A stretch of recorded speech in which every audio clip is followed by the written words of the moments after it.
Meaning inside their brains, the way their brains work, the way their hearts beat, the way they are. They're wolves. What do wolves do? They attack sheep and they eat their heads off. So God's saying, beware of these people. You will know them by their fruits. You'll know them. And good tree cannot bear bad fruit, nor can a bad tree bear good fruit. That's so true.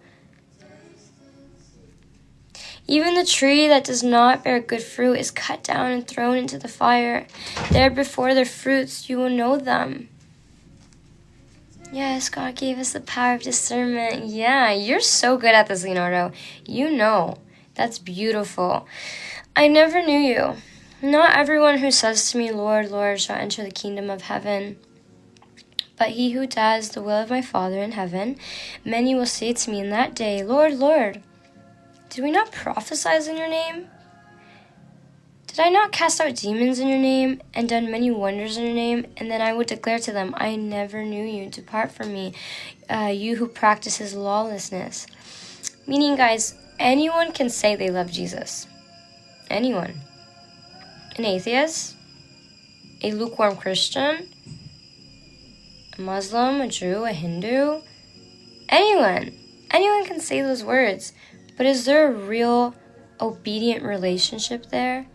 Meaning, if God says, hey, there's these 7 sins and there's 10 commandments that I don't want you to do because I want to protect you and I love you and I don't want that for your life.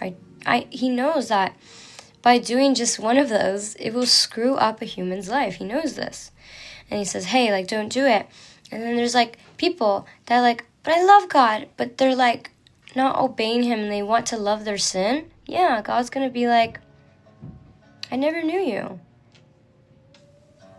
Yes, I agree with that. How do you know Jesus? If Jesus is respectful and very kind to us, saying, don't do this, my child. I want to protect you from danger. No, seriously. He wants to protect us. The seven deadly sins, right? Pride, greed, envy, wrath, lust, gluttony, and sloth. He wants to protect us from hurts and brokenness and pains and suffering and jail time and this and that and bang, bang, bang. He wants a better life for us. So yeah, if we're disobedient, meaning if we keep living like that our whole lives, what relationship was there?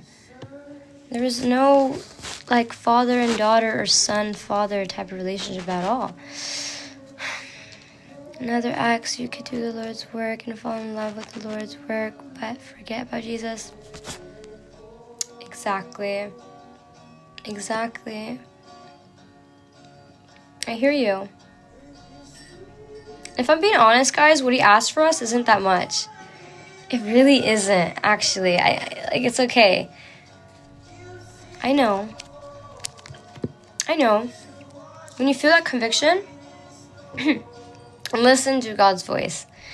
Like, he'll forgive you on it, but listen to him when you feel convicted. You have to literally be like, okay, Jesus, you're right. Thank you. You know? You have to follow him. Yeah. Follow him. Yeah.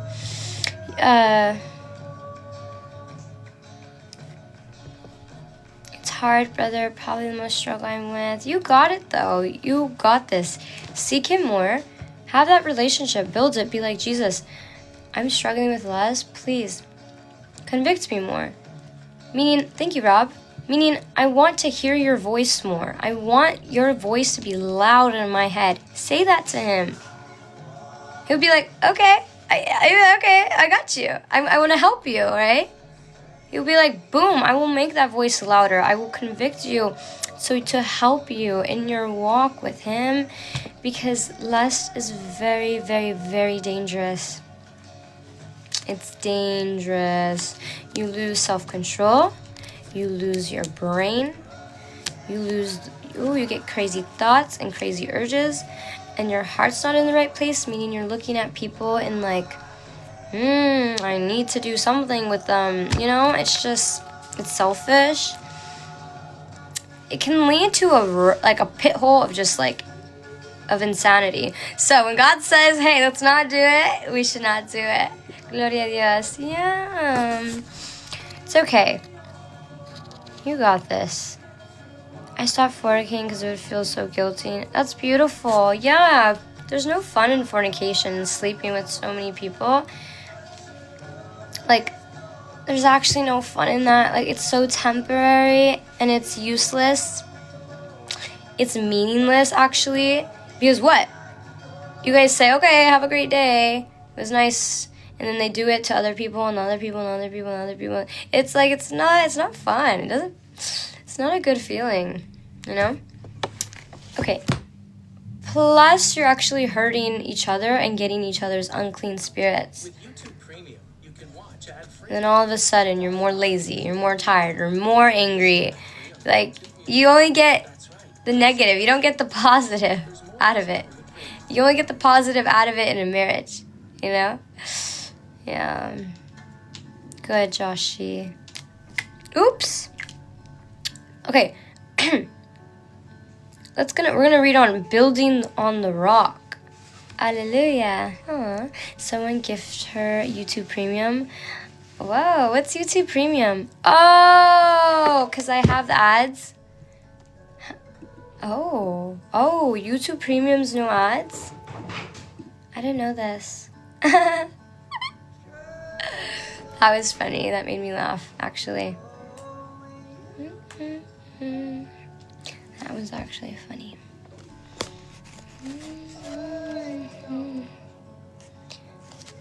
I want to say thank you to Rob, LH, Zan, definitely Leonardo. A lot of you guys have been gifting me. Joshua, Connor. Like, thank you. I truly see that. Okay, let's keep reading. Built on the rock, therefore, whoever hears these sayings of mine and does them, I will liken him to a wise man who built his house on the rock. Meaning our foundation with Jesus, everything with Jesus. And foundation not on concrete, meaning if you want to like, I know it sounds kind of crazy but kind of cool. Like, even if you need to like rip out a Bible verse and put it on the foundation to literally praise Jesus on your new home, then do it. Because your foundation, your rock, has to be with him. A lot of beautiful things just come along with that alone, like I promise.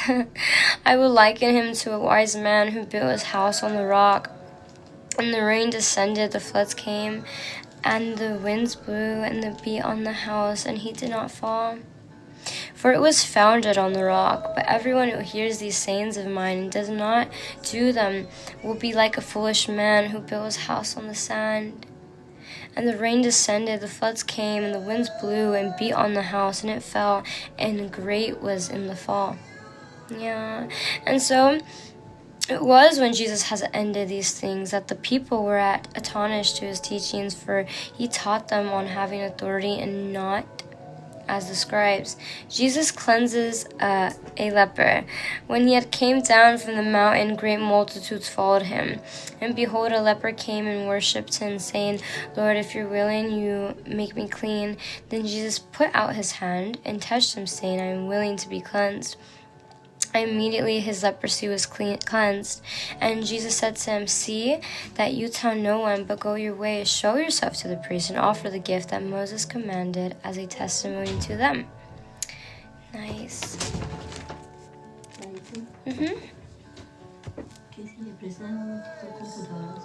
Oh. Okay. Okay, sounds good. Thank you.